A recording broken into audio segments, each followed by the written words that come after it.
What's up, everybody? So coming to you today with the what's next on Jermell Charlo, the newly unified super welterweight world champion at 154 pounds. He fought as part of the double main event on Saturday, September 26th on Showtime pay-per-view when he took on Jeison Rosario. This was a battle of the top two super welterweights in the world, and 3 of the 4 world titles were on the line. And Charlo he got hit with some shots in this one, but he really didn't seem to struggle too much with Rosario as he pretty much dominated him. He outworked him, outlanded him, was just pretty much boxed him the way I expected him to, and scored 4 knockdowns in the process, and the 4th one was a surprising jab to the body that just totally collapsed Rosario's midsection right here, put him down. He went into some convulsions for a second, and that was kind of scary, but it was an 8th round knockout victory for Rosario, for Charlo, impressively, and he is now the unified world champion. So the big question now is, what's next for Jermell Charlo?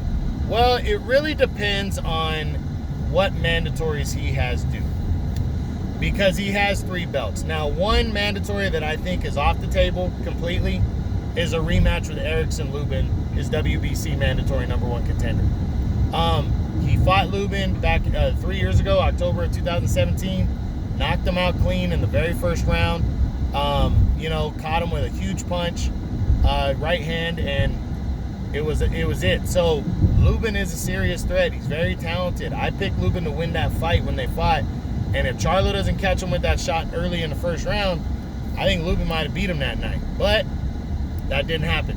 So now the question is, what's next for Charlo? Well, we already said that. I'm sorry. It really could be anybody. It really could be anybody as of right now. I think Charlo's willing to fight anybody. I think he's going to give up at least one of the belts. There are other options at 154 for him, but it depends on if any mandatories are due. Now, his WBA mandatory belt should not be due. He shouldn't have to make a mandatory of that belt at all. Again, at least against the #1 contenders. Maybe the WBA orders him to fight regular champion Erislandy Lara. That's a good name for him right there. But Lara kind of has that ugly style. Would Charlo want to go for that?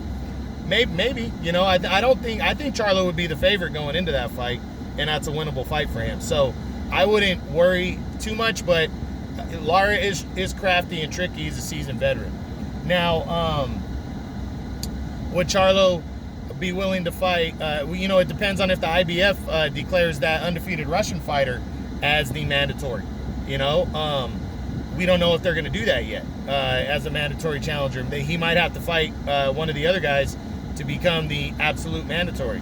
It's kind of up in the air, so we'll see. But an IBF mandatory has been due for a while. We haven't seen one since J-Rock beat Jarrett Hurd in May of 2019. So he just might have to make an IBF mandatory next.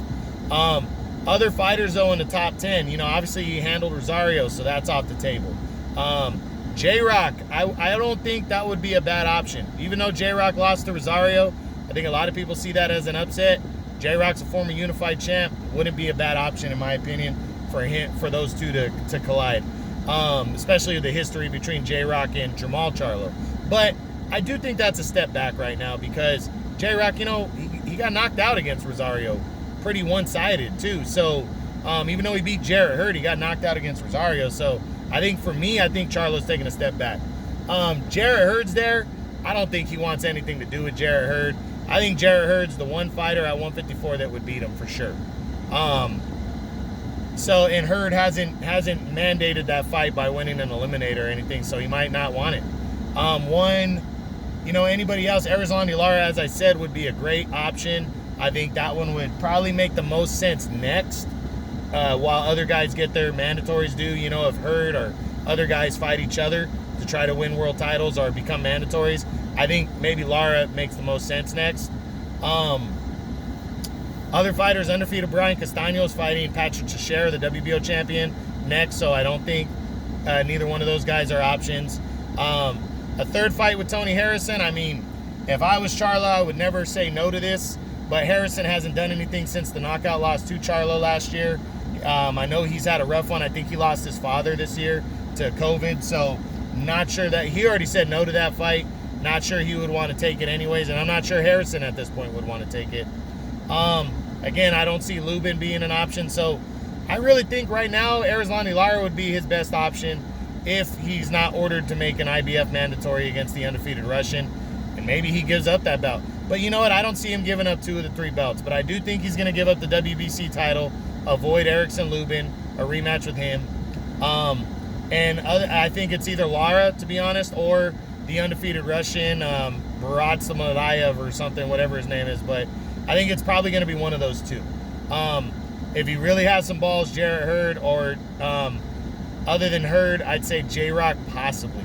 But that's it. So hoping it's a good opponent next. And, that's what's next on Jermell Charlo, the new unified super welterweight champ. Now, I didn't mention it, but we got to do the what's next on Jeison Rosario, the now former unified champ. What does he do after losing like that to Charlo? That's a tough one. I don't think J-Rock's going to want to have anything to do with him. I think he kind of becomes... I said no matter how he loses this fight, that it's not going to hurt him.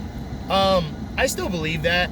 I think he should try to jump in against one of these other top-end super welterweights. Why not? Say fuck it and go after it. Why not fight Jarrett Hurd? Why not fight, if Erislandy Lara is an option, I don't think he would be, but maybe. Outside of that, maybe Tony Harrison, would give him the time of day to try to move up the ladder. I think he should go after a decent name in his next fight. Don't take a step back. But I really see a guy like Rosario probably just just staying busy in his next fight and not really pushing it too hard, especially after the way he got beat up against Charlo. Kind of go back to the drawing board, start over fresh, move himself in line for a world title shot. Shit, maybe even fight Nathaniel Gallimore in a rematch, try to gain some revenge for his first career defeat a few years ago. So there's options for Rosario. Especially now you can call him a former unified champ. So some guys might want to face him as a stepping stone fighter. So we'll see. But he does need to get back into it. I'm not quite sure where I'm having him ranked going forward. He might remain at second for now until somebody else does something big. But we just got to wait and see. But that's it. That's what's next on the newly unified champ, 154-pound champion Jermell Charlo, and the former unified champion Jeison Rosario after their big showdown to determine the best at 154 super welterweight on September 26th, Showtime pay-per-view. All right, guys, hope you enjoyed it. True Boxing, you've been hit with the truth.